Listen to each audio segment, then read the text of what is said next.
어, 한 주간 잘 지내셨습니까? 아마 지난주에는 여러분 휴가에서 부족한 과목을 좀 채우시는 소중한 시간이 되었을 텐데, 날씨가 좀 많이 덥습니다. 여러분들 건강 잘 주의하시고, 마무리 한 80일 정도 남았는데, 80일이면 충분하게 여러분들이 공부를 마무리 잘 할 수 있는 시간이니까, 나머지 시간만 잘 정리하셔도 충분히 합격하십니다. 오늘은 이제 문제집 180페이지 할 차례입니다. 180페이지에 있는 교육, 보칙, 협회 요 세 파트인데요. 교육, 보칙, 협회 파트에서는 네 문제가 출제가 됩니다. 아주 상당히 많이 출제가 되는데 일단 교육에서 한 문제가 나옵니다. 공인중개사법령에 규정된 교육은 일단 중개업계 들어오기 전에 받아야 될 교육이 두 가지가 있는데 하나는 실무교육이 있고 또 하나는 직무교육이 있습니다. 직무교육은 이거는 중개보조원이 되고자 하는 사람이 미리 받아야 되는 경우고 그 중개보조원을 제외한 나머지가 되려는 사람은 전부 실무교육을 받아야 합니다. 따라서 중개사무소 개설 등록을 신청하려는 공인중개사와 등록을 신청하려는 이제 법인의 대표자 사원 임원 전원과 그래서 대표자를 포함해서 임원 사원 물론 등록을 신청하는 공인중개사도 미리 실무교육 받아야 되고 대표자 임원 사원은 등록 신청 일전 1년 이내에 시도지사가 실시하는 실무교육을 받아야 합니다. 뿐만 아니라 분사무소 책임자가 되고자 하는 사람은 분사무소 설치 신고 일전 1년 이내에 시도지사가 실시하는 실무교육을 미리 받아야 되고 또한 소속 공인중개사가 되려는 사람도 고용신고 일전 1년 이내에 시도지사가 실시하는 실무교육 받아야 합니다. 그 중에서 요 등록 신청하려는 공인중개사와 법인의 대표자와 임원사원과 분사무소 책임자 요 분들은 실무교육뿐만 아니라 실무수습을 포함해서 받아야 된다는 거. 실무수습을 포함해서 실무교육을 받아야 된다. 소속 공인중개사는 실무수습 받지 않습니다. 자, 이와 같은 실무교육을 받아야 되는데요. 실무교육 받지 않으면 중개업계 못 들어옵니다. 그런데 다만 중개업계 떠났다가 1년 이내에 다시 들어올 때 이때는 면제됐습니다. 그래서 받지 않습니다. 즉 폐업 신고 후 1년 이내에 다시 등록 신청을 하려는 경우 또는 폐업 신고 후 1년 이내에 대표자 임원 사원이 되려는 경우 또는 폐업 신고 후 1년 이내에 책임자가 되려는 경우 폐업 신고 후 1년 이내에 소속 공인중개사가 되려는 경우 이때 안 받습니다. 물론 이제 고용관계 종료 신고 후 1년 이내에 다시 중개업계 들어오는 경우도 안 받습니다. 예. 자, 근데 받는다면은 교육의 내용은 법률 지식을 배워야 합니다. 법률 지식.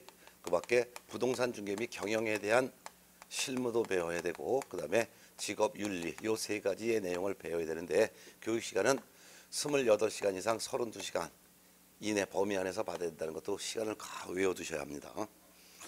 자, 그런데 이제 중개 보존이 되려고 하는 사람은 고용신고 일전 1년 이내에 시도지사가 실시하는 직무교육을 받거나 또는 등록관청이 실시하는 직무교육을 받아야 합니다. 직무교육을 받지 않으면은 중개보존 될 수 없습니다. 다만 이 어떤 중개보존이라 하더라도 중개업계 떠났다가 1년 이내에 다시 중개보존이 되려는 경우 이때는 직무교육 받지 않습니다. 만약 직무교육을 받는다면 직무교육의 내용은 직업윤리 등 직업윤리에 관련된 내용 하나만 배우시고 교육시간은 3시간 이상 4시간 이하 범위 안에서 받아야 합니다. 특히 요 중개업계 들어오기 전에 미리 받는 실무교육과 직무교육은 교육 통지를 하는 규정이 없습니다. 교육 받으러 오세요라는 통지하지 않는다는 거 알아둬야 되겠죠. 자, 그다음에 이제 교육 중에서는 중개업계 들어온 이후에 추가로 받아야 되는 교육이 하나 있는데 그것이 바로 연수교육입니다. 이 연수교육은 실무교육을 받은 대상자 중에서 실무교육을 받은 자 중에서도 개업 공인중개사와 소속 공인중개사는 실무교육 받고 2년마다 별도로 연수교육을 받아야 합니다. 이 연수교육은 실무교육 실시권자가 시도지사이기 때문에 연수교육 실시권자도 똑같이 시도지사가 되겠습니다. 연수교육은 면제 규정이 없습니다. 근데 이와 같은 연수교육을 받아야 되는데 연수교육 받고 또 2년마다 또 연수교육을 계속 또 받아야 되겠죠. 그래서 또 2년마다 또 연수교육을 또 받아야 됩니다. 연수교육입니다. 자, 근데 이 연수교육을 받지 않았을 때는 어떤 제재가 다르냐? 이때는 500만 원 이하의 과태료가 떨어집니다. 그렇기 때문에 연수교육 받으러 오라 그렇게 시도지사는 교육 대상자에게 통지를 해야 되는데 이때 교육 통지는 2년 되기 2달 전까지 교육받으러 오세요라고 교육 통지를 해야 되는 것이죠.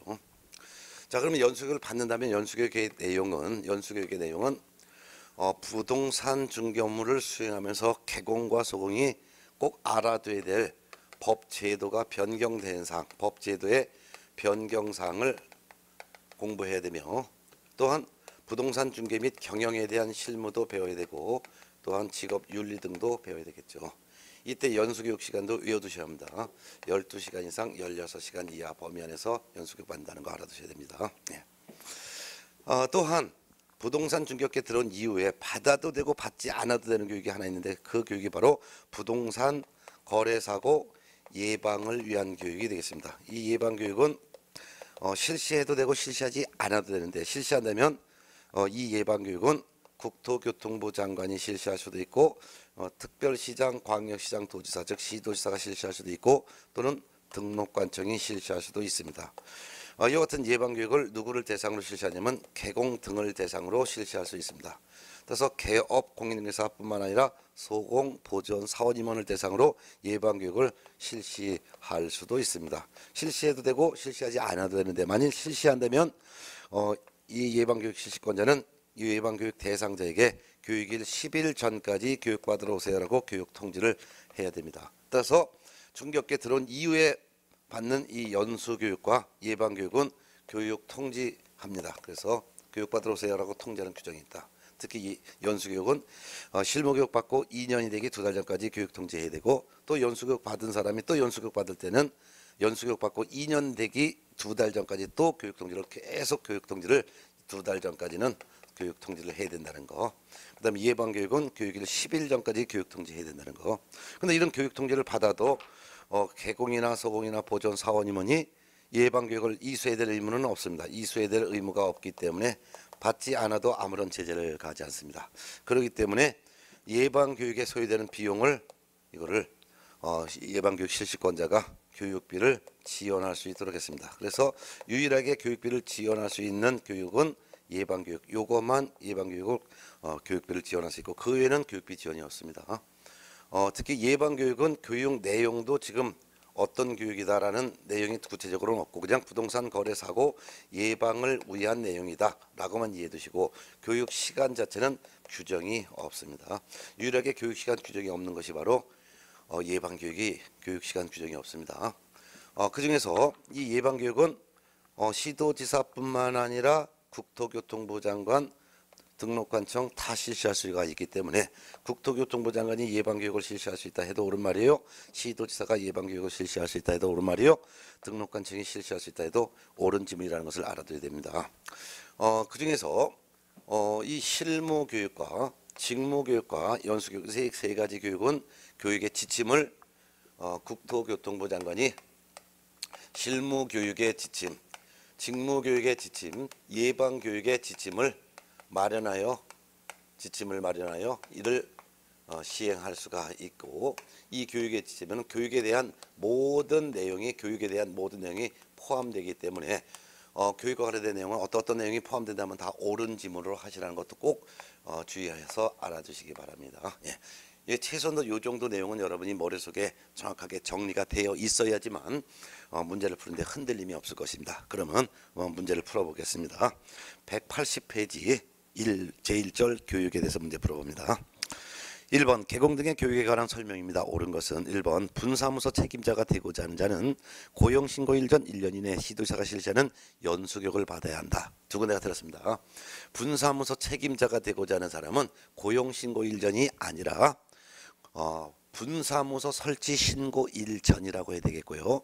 분사무소 설치 신고일 전 1년 이내에 시도지사가 실시하는 무슨 교육? 실무교육을 받아야 합니다. 연수교육 아니에요. 실무교육 받아야 합니다. 자, 두 번째, 폐업신고 1년 이내 중개사무소 개설 등록을 다시 신청하려는 공인중개사는 실무교육을 받지 않아도 된다. 맞죠? 중개업계 떠났다가 1년 이내 다시 들어오는 경우에는 다시 받지 않는다라는 거 꼭 알아두셔야 됩니다. 그래서 중개업계 떠난 이후 1년 이내에 다시 중개업계 들어오는 사람은 실무교육 받을 필요도 없고 직무교육을 받을 필요도 없다라는 거 아주 중요하니까 매년 나옵니다. 답은 2번이 되겠습니다. 3번 시도지사는 연수교육을 실시하려는 경우 실무교육 또는 연수교육을 받은 후 2년이 되기 1개월 전까지 연수교육의 일시, 장소, 내용, 등을 교육 대상자에게 통지해야 된다. 틀렸죠? 예방교육은 실무교육 받고 2년이 되기 2달 전까지 교육 통지하고, 또한 연수교육 받고 2년이 되기 2달 전까지 또 계속 통지해야 되겠죠. 그래서 실무교육 또는 연수교육 받고 2년이 되기 2개월 전까지 교육 통지한다는 연수교육 통지 규정을 꼭 기억해 두시기 바랍니다. 4번 연수교육 교육 시간은 3시간 이상 4시간 이하이다. 아닙니다. 연수교육 시간은 12시간 이상 16시간 이하이죠. 직무교육 시간이 3시간 이상 4시간 이하입니다. 5번 고용관계 종료신고 후 1년 이내에 고용신고를 다시 하려는 중개보존도 직무교육을 받아야 합니다. 아닙니다. 면제됩니다. 정답은 아까 2번이었죠. 자, 이런 내용을 보셨고, 그 다음에 2번 문제 여러분이 한번 직접 반복해서 한번 복습에 꼭 풀어보시기 바랍니다. 2번 문제 아주 중요합니다. 그 다음에 3번 문제 보겠습니다. 교재 181쪽. 개공 등의 교육에 관한 설명이 다 틀린 것은 1번 실무교육과 연수교육은 시도지사가 실시한다. 맞죠? 교육 실시권자 전부 다 정리하세요. 실무교육과 연수교육은 시도지사가 실시한다. 그 다음에 직무교육은 시도지사 또는 등록관청이 실시한다. 예방교육은 국토교통부 장관 시도지사 등록관청이 실시한다. 요거 꼭 구분하시고요. 자, 그래서 1번 지문 맞고, 2번 지문 실무교육 교육기간은 28시간 이상 32시간 이하이다. 맞죠? 3번 실무교육을 실시하려는 경우 교육 실시기간은 교육일 7일 전까지 교육의 일시, 장소, 내용, 장소 등을 교육 대상자에게 통지해야 된다. 틀렸죠? 실무교육과 또한 직무교육은 중개업계 들어오려는 사람이 미리 받는 건데 이 사람들이 언제 중개업계 들어오는지 알 수가 없죠. 따라서 실무교육과 직무교육은 교육 통지하지 않습니다. 교육 통지는 연수교육과 예방교육만 통지한다는 거. 연수교육은 실무교육 또는 연수교육 받고 2년 되기 2달 전까지 연수교육도 통지하고, 그 다음에 예방교육은 교육일 10일 전까지 예방교육 통지한다는 거. 그걸 구분해서 알아두시기 바랍니다. 4번 지문 보겠습니다. 그래서 틀린 것도 3번이고요. 4번 실무교육 받은 개공 및 소공은 실무교육 받은 후 2년마다 12시간 이상 16시간 이하의 연수교육 받아야 합니다. 맞죠? 5번 중개보존이 고용관계 종료 신고된 후 1년 이내 다시 고용신고될 경우에는 직무교육을 받지 않아도 된다 했었죠. 옳은 질문입니다. 틀린 것은 3번이었습니다. 자, 그 다음에 4번 질문 교육 실시권자는 여러분들 한번 직접 한번 좀 확인해서 풀어보시고요. 그 다음에 이제 5번 지문도 여러분 직접 풀어보시고 6번 문제 한번 풀어보겠습니다. 6번 문제. 실무교육 받아야 하는 자를 묶은 것은, 실무교육을 받아야 하는 자는 중개보존을 제외한 나머지는 전부 다가 실무교육을 받아야 되고, 다만 중개업계 떠났다가 1년 이내 다시 들어올 때 이때는 면제된다는 거, 요것만 정리하시면 되겠죠. 기억번 공인중개사가 아닌 중개법인의 사원 임원도 임원 사원은 전부 다 실무교육 받아야 되죠. 맞습니다. 이번 폐업 신고 1년이 지난 뒤에 개설 등록을 신청하는 공인중개사도 받아야 되겠죠. 폐업 후 1년이 지나서 또는 고용관계 종료 신고 후 1년이 지나서 다시 들어올 때는 다시 받아야 합니다. 디귿번 분사무소 설치 신고하려는 경우 책임자도 받아야 되겠죠. 네 번째 중개보존은 받지 않습니다. 중개보존은 직무교육을 받아야 되겠죠. 몇번 고용관계 종료 신고 후 1년 이내 고용신고를 다시 하려는 소속 공인중개사, 이때는 면제되겠죠. 결국 실무교육을 받아야 되는 자를 고르면 기역, 니은, 디귿이 되겠고 답은 3번이 되겠죠. 예, 이렇게 해서 봅니다. 자, 그 다음에 이제 7번 문제도 여러분이 한번 직접 풀어보시고요. 예. 그 다음에 이제 교재를 이제 185페이지 넘어가서 9번 문제 한번 풀어보겠습니다. 직무교육에 대해서 한번 풀어볼까요? 9번 문제. 직무교육에 관한 설명이 다 틀린 것은 1번 직무교육은 시도지사 또는 등록관청이 실시하는 거 맞죠? 2번 중개보존 및 소공은 고용신고 1년 1년 이내에 직무교육을 받아야 한다.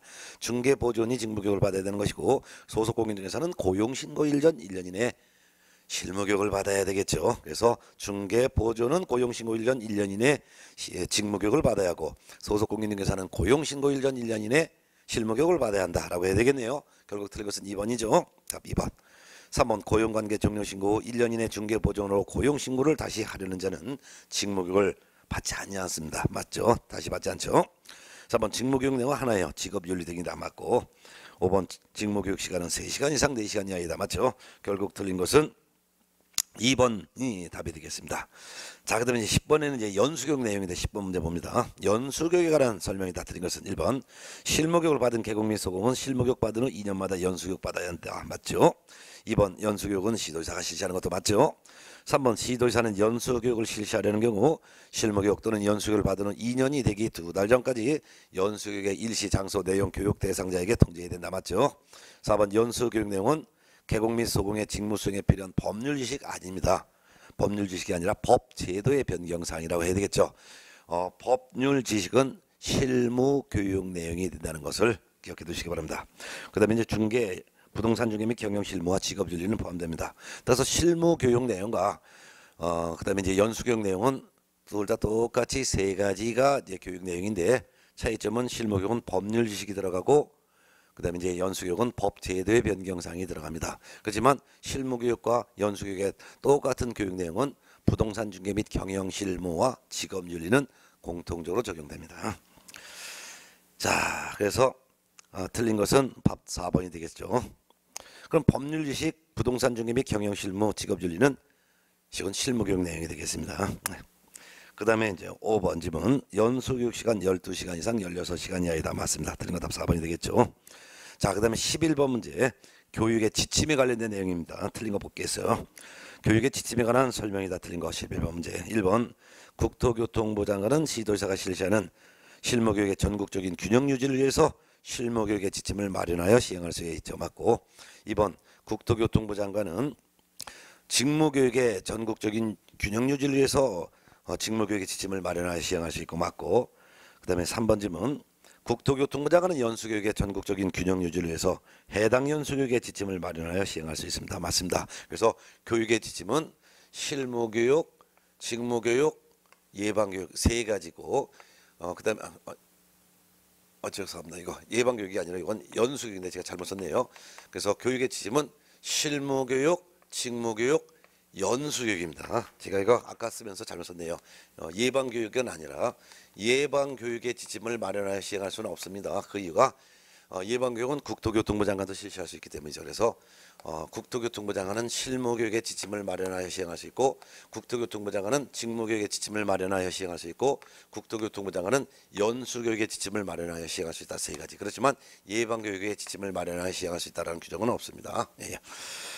그래서 3번 질문 국토교통부 장관은 연수교육의 전국적인 균형 유지를 위해서 해당 교육의 지침을 마련하여 시행할 수 있죠. 맞고 4번 교육 및 교육 지침에 필요한 사항은 대통령령으로 정한다. 옳은 질문이고 5번 교육 지침에는 교육평가가 포함되지 않습니까? 들었습니다.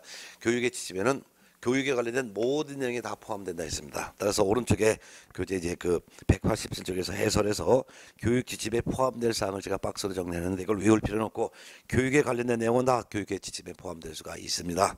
따라서 교육의 목적, 교육의 대상, 교육 과목, 교육 시간, 강사 자격, 수강료, 수강 신청, 출결 확인, 교육 평가, 교육 수료증 발급 등 학사 운영 및 관리, 그 밖에도 균형 있는 교육 실시에 필요한 사항에 대해서는 전부 교육 지침에 포함될 수가 있습니다.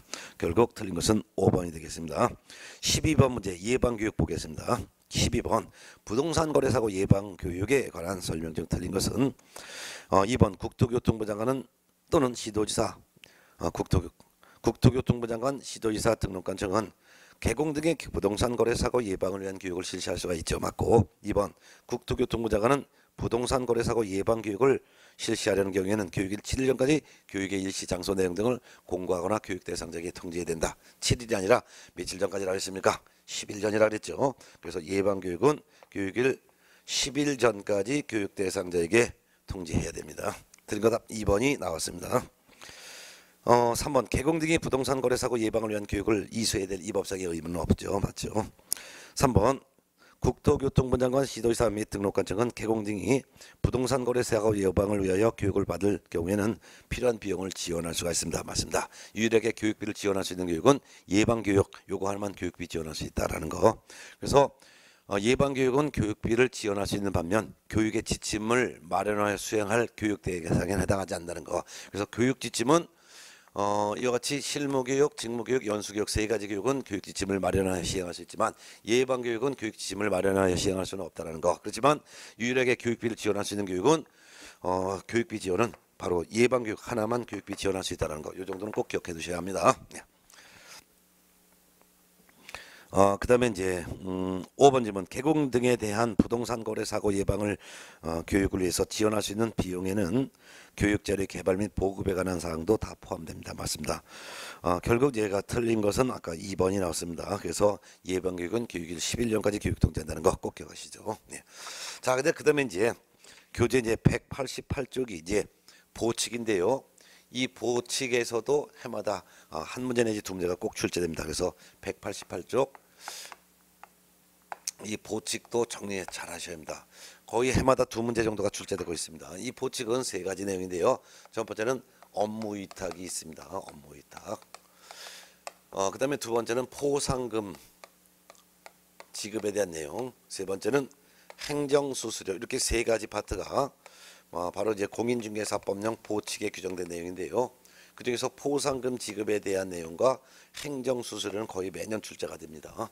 그래서 업무위탁이라는 것은 국가가 자기들이 할 일을 다른 기관에 하청을 주는 것을 업무위탁이라고 하는데, 지금 업무위탁에 대해서는 국토교통부 장관, 시도지사, 등록관청이 국가기관인데요. 이 국가기관이 자기들이 해야 될 업무의 일부를, 전부 일부가 아니라 전부를 틀려요. 일부를 누구한테 쓰냐? 위탁을 할 수 있다.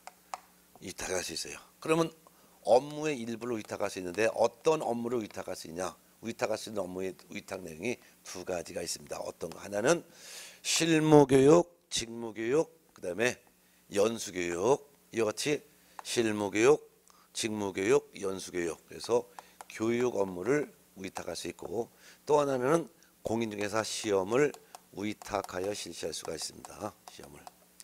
자, 그러면 이제 교육 실시를 위탁할 수도 있고 시험 실시를 위탁할 수 있는데, 교육은 본래 시도지사가 실시하는 게 원칙이죠. 그렇지만 이를 협회에다 위탁할 수도 있고 공기업, 준정부기관, 부동산학과가 개설된 학교 여기다 위탁할 수 있습니다. 근데 시험 위탁은 시험 시행 기관 장인, 시도지사 또는 등록관청, 시도지사 또는 국토교통부 장관이 시험 시행 기관장인데, 시도지사 또는 국토교통부 장관이 누구한테? 협회, 공기업, 준정부기관에 위탁할 수 있습니다. 그렇지만 부동산학과가 개설된 학교 등 대학에는 위탁할 수가 없습니다. 자, 그렇죠. 위탁했으면 위탁했다고 관보는 고셔야 되겠죠. 근데 그 중에서도 교육 위탁을 받을 수 있는 위해서는 일정한 기준을 갖춰야지만 교육을 위탁받을 수가 있습니다. 그 위탁 기준이 국토교통부령에 둘로 나눠져 있는데, 이 같은 교육을 위탁받으려면 협회건, 공기업이건, 준정부이건, 학교건 교육을 실시할 수 있는 강사와 강의실을 확보하고 있어야 되는데, 강사 중에서는 박사학위 소지자를 확보해도 되고 2년 이상 경력자라면 변호사 또는 대학교 전임 강사, 그다음에 이제 그 외에는 나머지는 3년 이상 경력자. 물론 6개월 이상 경력자는 7급 이상 공무원인 사람을 이게 확보해도 됩니다. 자, 그다음에 이제 강의실은 1개소 이상을 확보하되 그 면적은 50제곱미터 이상 되는 강의실을 1개소 이상 확보하고 있어야지만 교육을 위탁받을 수 있다는 거. 자, 그다음에 이제 포상금인데요. 공인중개사법에 규정된 포상금을 받으려면 등록관청에 신고하거나 또는 수사기관에 고발을 해야 되는데, 첫 번째 무등록 중개업을 한 사람을 신고 고발한 경우, 또는 부정한 방법으로 등록한 자를 신고 고발한 경우, 또는 공인중개사 자격증이나 등록증을 양도되어 한 자 또는 양수되어 받은 자를 신고 고발한 경우, 이런 사람을 신고 고발해야지만 보상을 줍니다. 그러면 어떤 사람이, A라는 사람이 요 사람이 무등록 중개업을 한 자 또는 부정한 방법으로 등록한 자 또는 등록증 자격증을 양도대여 한 사람을 신고 고발합니다. 이 사람이 등록관청에 신고 고발하는데 신고 고발했습니다. 그러면 신고는 등록관청이 할 수도 있고, 고발은 이제 수사기관에다가 하겠죠. 수사기관에다가. 그러면 신고 고발은 무조건 포상금을 주느냐? 그렇지는 않습니다. 신고 고발을 했다 하더라도 신고 고발된 사람들이 이런 사람들이 행정기관에 의해서 발각되기 전에 신고 고발해야 되고, 뿐만 아니라 검사가 공소를 제기하거나 또는 기소유예 결정을 해야지만 줍니다. 기소유예 결정을 기소유예 처분이라고도 합니다. 네. 근데 그 보상금을 준다면 얼마 주느냐? 이때 보상금을 줄 때는 신고는 등록관청 또는 고발은 수사기관에 했지만 신고 또는 고발했다 하더라도 신고 고발자가 별도로 등록관청에 별도로 보상금 지급 신청서를 내야 됩니다. 보상금 지급에 따른 신청서를 제출받으면 등록관청은 수사기관에다가 처분 내용을 조회한 후 보상금 지급을 하겠다라고 결정을 합니다. 결정을 하고 나선 한 달 이내에 보상금을 지급을 해야 되는데 이때 지급은 한 건당 50만 원 지급합니다. 50만 원. 근데 보상금을 지급하는 것을 국고에서 보조할 수 있습니다. 그래서 보상금 지급에 소요되는 비용 중 일부를 국고에서 보조할 수 있는데 일부라는 것은 100분의 50 이내 범위 안에서 보상금 지급에 소요되는 비용을 일부를 국고에서 보조할 수 있다는 것도 알아둬야 되겠죠. 자, 근데 만일 하나의 사건에 대해서 2인 이상이 공동으로 신고 또는 고발했다면 이때는 균등하게 배분하여 지급하죠. 다만 보상금을 받을 자가 미리 배분 방법에 대해서 미리 합의를 했다면 합의한 대로 지급합니다. 그런데 하나의 사건에 대해서 2건 이상의 신고 고발이 접수됐을 때는 이때는 최초로 신고한 자에게만 보상금을 50만 원 지급한다는 것도 알아야 되겠죠. 자, 그다음에 이제 행정수수료가 있는데요. 이건 납부하는 수수료가 되겠습니다. 행정수수료는 일단 당의 지방자치단체 조례에서 결정하는 수수료를 납부하는 경우가 7가지가 있어요. 그 다음에 국토교통부 장관이 결정 공고하는 수수료, 그 다음에 업무를 위탁받은 사람이 위탁받은 자가 결정하는 수수료 3가지가 있다는 것을 구분하셔야 돼요. 지자체 조례에서 정하는 수수료는 공인중개사 시험을 시도지사가 시행할 때 시험에 응시하는 사람, 시도 조례에서 정하는 수수료를 납부해야 되겠고요. 그렇지만 자격증을 교부받을 때, 자격증 교부받을 때는 이때는 수수료 납부하지 않습니다. 시험 볼 때 미리 돈을 냈으니까. 그렇지만 자격증을 분실을 훼손하여 자격증 재교부 신청할 때 이때는 시도 조례에서 정하는 수수료를 납부해야 되겠죠. 또한 지자체 조례에서 정하는 수수료 3번째가 중개사무소 개설 등록을 신청할 때는 시군구 조례에서 정하는 수수료를 납부해야 되겠고, 그렇지만 등록증을 교부받을 때는 납부하지 않습니다. 등록 신청할 때 미리 수수료를 납부했기 때문이죠. 그렇지만 등록증을 다시 주세요라고 재교부 신청할 때 이때는 수수료를 납부해야 됩니다.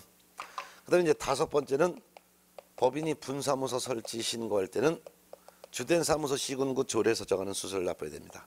그렇지만 신고 필증을 교부받을 때 이때는 수수료를 납부하지 않습니다. 분사무소 설치 신고할 때 미리 수수료를 납부했기 때문이죠. 그렇지만 신고 필증을 분실훼손하여 재교부 신청할 때 이때는 수수료를 납부해야 됩니다. 네. 자, 마지막으로 이제 중개사무소를 관할 지역 외에 있는 건물로 이전하여 사무소 이전 신고할 때는 이때는 등록증 재교부 받아야 되기 때문에 재교부에 준하는 수수료를 납부해야 될 것입니다. 예. 자, 그다음에 이제 국토교통부 장관이 결정하여 공고하는 수수료를 납부하는 경우는 국토교통부 장관이 시행하는 시험에 응시하는 사람은 국토교통부 장관이 결정해서 공고하는 수수료를 납부해야 되겠고요. 또한 업무를 위탁 받은 자가 결정 공고하는 수수료를 납부하는 경우는 업무를 위탁했다면 업무를 위탁 받은 사람이 위탁한 자의 승인을 얻어서 결정 공고하는 수수료를 납부해야 되겠죠. 이런 내용을 최소한도 이 정도 내용은 머릿속에 지금 암기가 되어 있어야 됩니다. 그래야지만 문제를 흔들리지 않게 풀 수 있으니까 명확하게 최소한도 이 정도의 기본 내용은 암기를 하고 있어야 돼요. 예. 자, 그러면 188쪽 13번 문제부터 보겠습니다. 13번 문제 188쪽입니다. 업무 위탁에 관한 설명이다. 틀린 것은 자 1번 국토교통부 장관, 시도지사 또는 등록관청은 그 업무의 일부를 협회 또는 대통령령이 정하는 기관에 위탁할 수가 있습니다. 예, 맞습니다. 이같이 국가기관이니까 국토교통부 장관은, 시도지사는, 등록관청은 업무의 일부를 위탁을 할 수가 있다 그랬죠. 맞고 2번 시도지사는 실무교육에 관한 업무를 부동산학과가 개설된 학교, 협회, 공기업, 준정부기관에 위탁할 수 있다. 맞죠? 예. 그 다음에 3번 시험 시행기관자는 공인중개사 시험 시행에 관한 업무를 부동산학과가 개설된 학교, 공기업, 준정부기관에 위탁할 수 있다. 아닙니다. 이거 학교는 위탁할 수가 없죠. 그래서 시험 시행기관장은 협회, 공기업, 준정부기관에는 시험에 대한 업무를 위탁할 수 있어도 부동산학과가 개설된 학교에는 시험을 위탁할 수가 없습니다. 정답은 3번이 나왔죠. 바로 나왔죠. 네. 그 다음에 이제 나머지 4번 시험 업무, 실무교육 위탁한 때는 위탁받은 기관의 명칭, 대표자, 소재지 등을 위탁한 내용을 관보에 고시는 해야 되죠. 관보고시. 네, 맞습니다. 5번 실무교육 업무를 위탁받으려는 기관 또는 단체는 면적이 50제곱미터 이상인 강의실을 1개소 이상 확보해야 됩니다. 맞지요? 네, 정답은 바로 1번입니다. 14번 문제는 여러분이 한번 직접 풀어보는 걸로 하시고 15번 문제 봅니다. 15번 공인중개사법령상 상금 밑에 상금 앞에 포자를 써놓으세요. 그래서 포상금이라고 써놓으시고 포상금을 지급받을 수 있는 신고고발 대상자가 아닌 자는 신고고발 대상자, 무등록 중개업을 한 자, 거짓 부정한 방법으로 등록한 자, 등록증 또는 자격증을 양도대여하거나 양수대여 받은 자, 이 사람입니다. 결국 틀린 것은 바로 2번이 되겠습니다. 2번 중개의뢰인의 판단을 그르치게 하는 거짓된 언행을 한 위법 개업 공인중개사는 신고고발 대상자가 아니죠. 정답은 2번입니다. 네. 넘어가서 16번, 17번 중에서 17번 문제 한번 풀어보겠습니다. 17번 포상금 제도에 관한 설명이다. 틀린 것은 1번 등록관청은 중개업의 폐업 신고 후 중개업을 한 자. 중개업의 폐업 신고 후 중개업 폐업 신고 후 중개업을 했다는 것은 무등록 중개업을 한 거죠. 왜? 폐업 신고하면 등록의 효력이 소멸된 거죠. 등록의 효력이 없는 상태에서 중개업을 했으면 이게 바로 무등록 중개업이죠. 무등록 중개업을 한 자, 자 여기 나와 있죠. 무등록 중개업을 한 자를 등록관청이나 수사기관에 신고 또는 고발한 자에 대해서 등록관청은 보상금을 지급할 수가 있습니다. 맞죠? 그래서 신고는 등록관청에, 고발은 수사기관에 하지만 그렇지만 보상금을 주는 건 무조건 등록관청이 보상금을 주기 때문에 보상금 지급 신청서를 제출하는 것은 등록관청이 제출하는 것이라는 것도 잘 주의하세요. 네.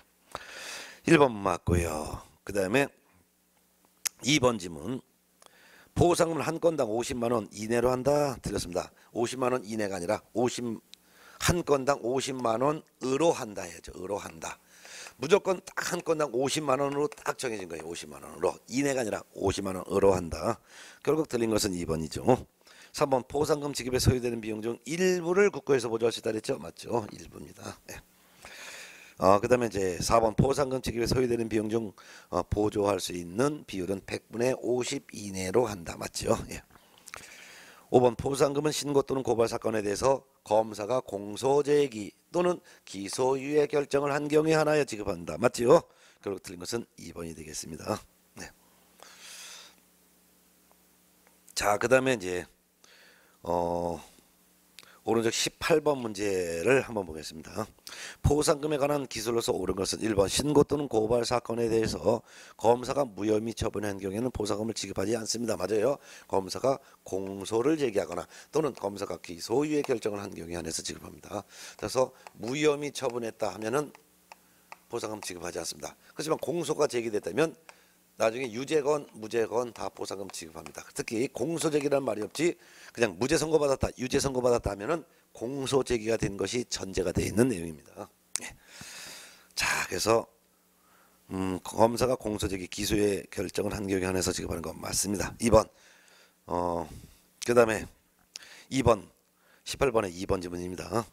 등록관청은 하나의 사건에 대해서 18번의 2번님은 등록관청 하나의 사건에 대해서 2인 이상이 공동으로 신고 또는 고발한 경우에는 균등하게 배분하여 지급하죠. 맞고 3번 하나의 사건에 대해서 2인 이상이 공동으로 신고한 경우 공인중개사법령에서 정한 균등 배분 방법은 공동포상금을 수령할 자가 합의한 배분 방법에라는 것은 보다라는 거예요.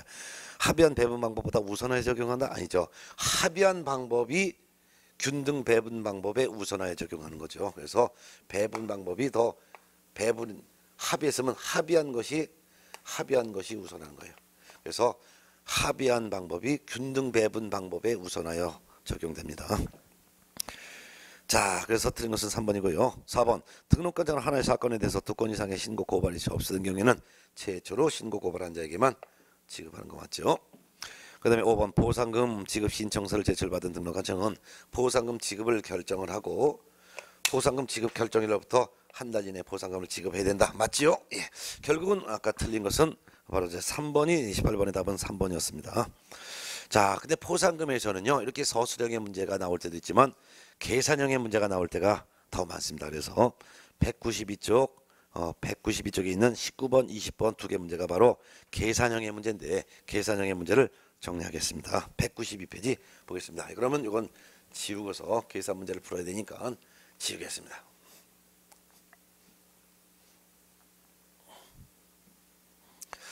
계산 문제 나올 때 겁내지 마세요. 그냥 간단하게 찬찬히 읽어보시면 답이 쭉 나옵니다. 예. 그러면 192쪽 19번 문제 하나하나씩 합니다.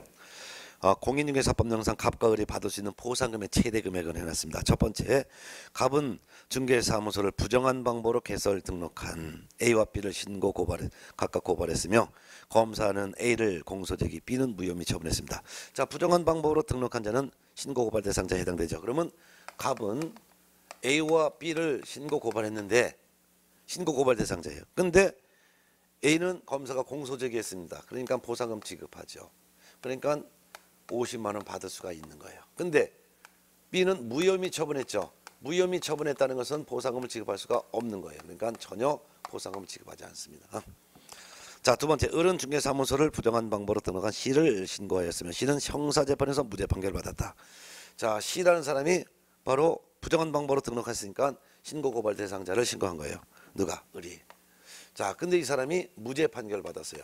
무죄 판결을 받았다는 것은 검사가 공소 제기를 했다는 것이 전제가 되어 있는 거예요. 그래서 공소를 제기했으니까 재판을 받았죠.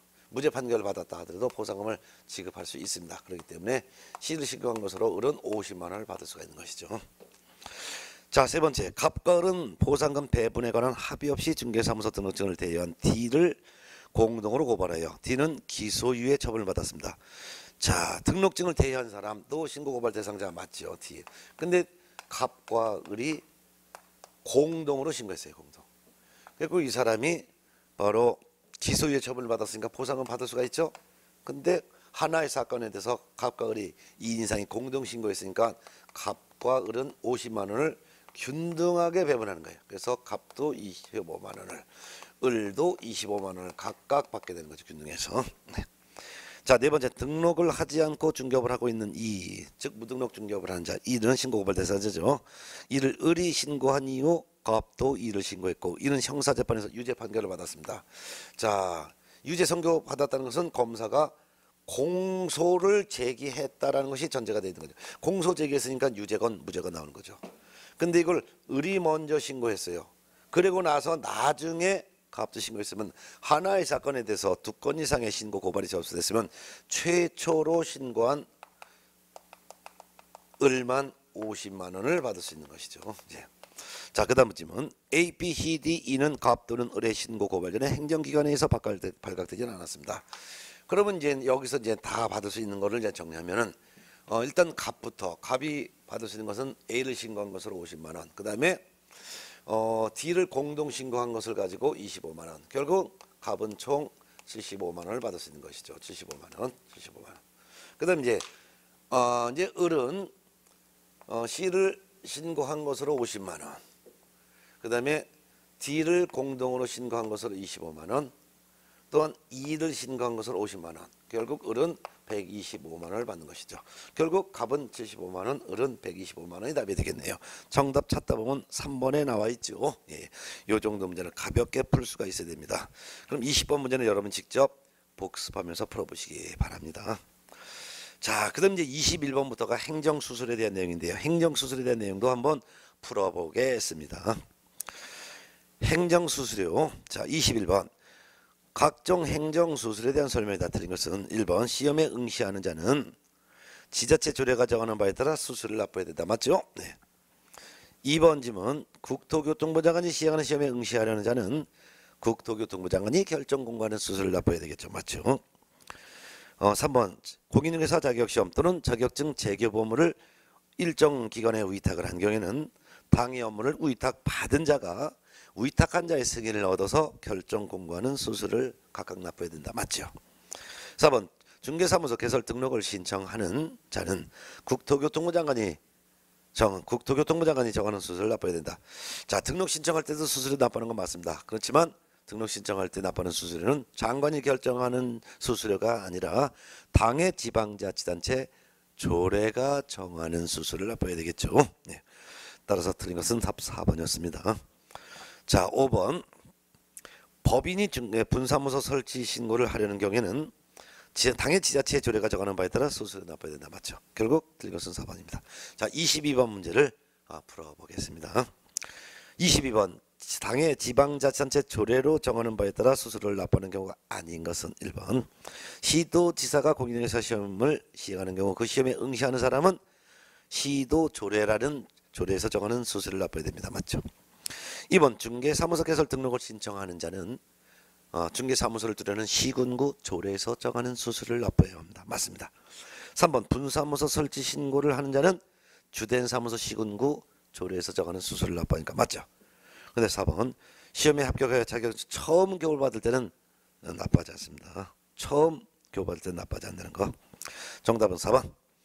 5번 분사무소 설치 신고 필증에 재교부 신청할 때 이때는 주된 사무소 시군구의 조례에서 정하는 수수료를 납부해야 되겠죠. 결국 틀린 것은 4번이 되겠네요. 예. 23번 문제는 여러분이 한번 직접 반복해서 한번 복습해서 풀어보시면 될 것 같습니다. 그 다음에 이제 196페이지부터가 이제 협회인데요. 사실 협회도 한두 문제가 나옵니다. 근데 협회 내용은 이걸 내용이 워낙 방대하기 때문에 제가 이론을 정리할 게 특별한 그런 건 아니고 큰 틀만 한번 좀 잡아 드릴 테니까 협회에 대해서는 최소한도 요 정도는 알고 있어야 돼요. 자, 196쪽에 있는 협회 파트를 정리하는데 협회는 공개공과 부개공이 만든 친목단체예요. 그래서 협회는 법인으로 한다라고 됐어요. 그래서 등기가 돼야지만 협회가 돼요. 그럼 협회가 성립되는 과정은 4단계인데 이걸 꼭 기억하셔야 돼요. 첫 번째는 정관을 작성한다. 그 다음에 두 번째는 이 정관에 대해서 창립총회에서 과반수의 동의를 받아야 한다. 그 다음에 국토교통부 장관의 인가를 받아야 되고 최종적으로는 주된 사무소가 있는 소재지에서 설립 등기를 해야지만 그때서야 협회가 성립한다라는 거. 이거 총 4단계예요. 특히 발기인이 정관은 발기인이 모여서 정관을 만드는데 발기인 숫자가 300인 이상이 된다는 거. 그다음에 이제 이 정관에 대한 동의를 받은 것은 창립총회에서 정관을 동의해야 되는데 이때 창립총회는 발기인 숫자의 2배인 600인 이상이 창립총회에 참석을 해서 600인 이상의 과반수가 정관을 동의해야 된다는 거. 이 특히 600인 안에 서울에 있는 개공인 회원은 100인 이상이, 서울을 제외한 나머지 광역시와 각 도에서는 각각 20인 이상인 회원이 참석해야 된다는 거. 숫자를 꼭 외워두셔야죠.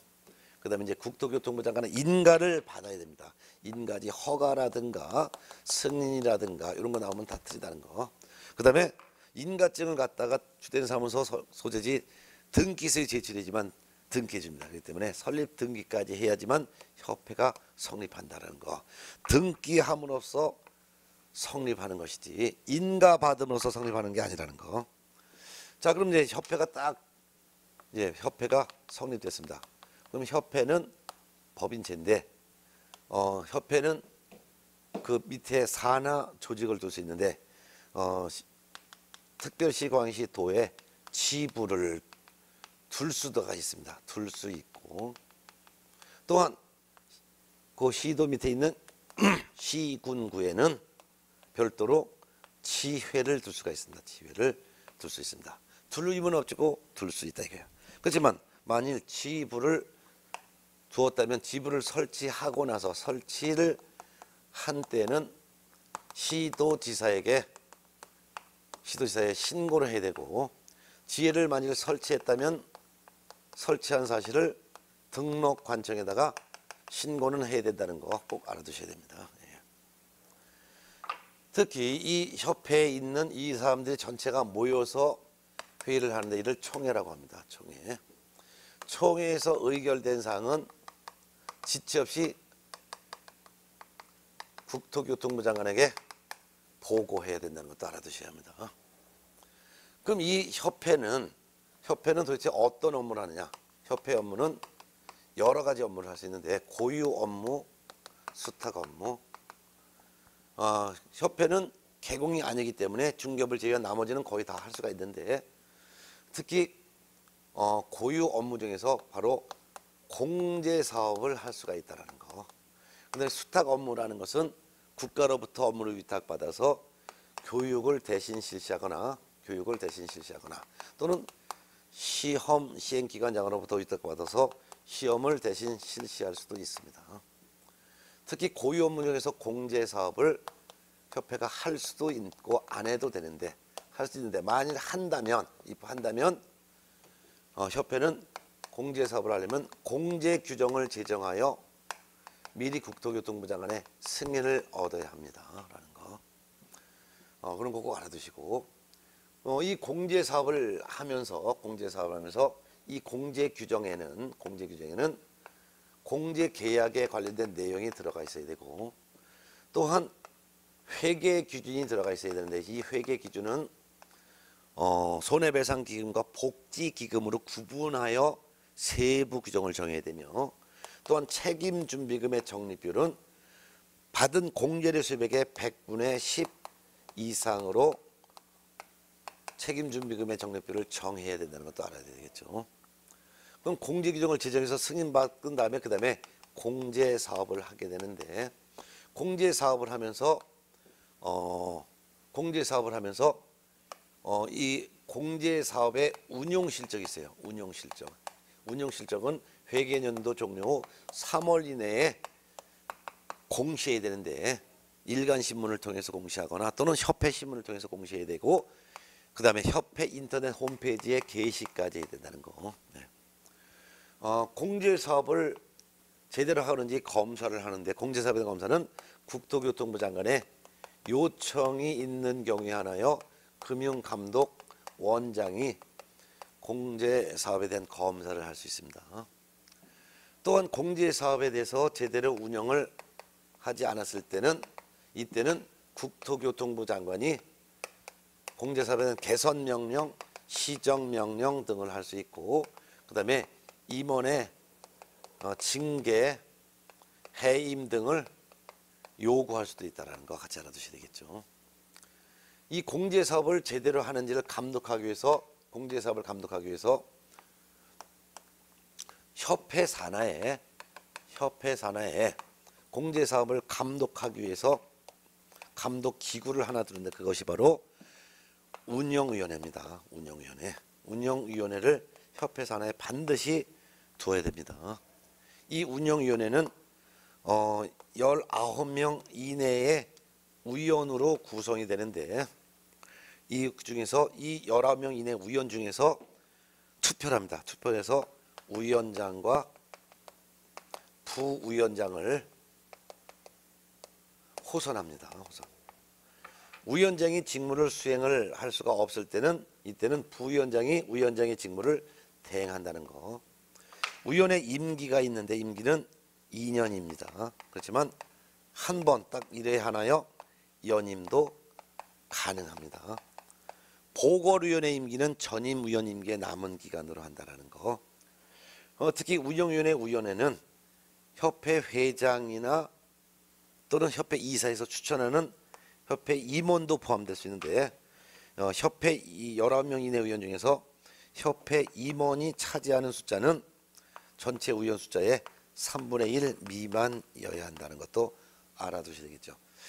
요 정도는 최소한도 알아둬야 되고 이 공제 사업에 대해서 최소한도 공제 사업의 건전성을 갖추기 위한 기준을 지켜야 되는데 공제 사업에 대한 건전성 기준은 이거 지급 여력 비율이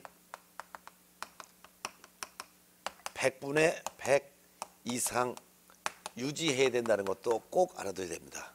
그래서 협회에서는 최선도 요 정도는 아주 최소한입니다. 아주 최선도 요 정도는 머릿속에 완벽하게 박혀 있어야지만 문제를 푸는 겁니다. 예. 이렇게 해서 이런 기본적인 사항을 가지고서 문제를 풀어봐야 되는데 문제를 풀어버렸더니 벌써 시간이 좀 많이 갔어요. 그러면 잠시 쉬었다가 196쪽에 있는 협회에 해당되는 내용의 문제는 잠시 쉬었다 풀어보도록 하겠습니다. 그럼 쉬었다가 우리 여러분 같이 문제 풀어볼까요?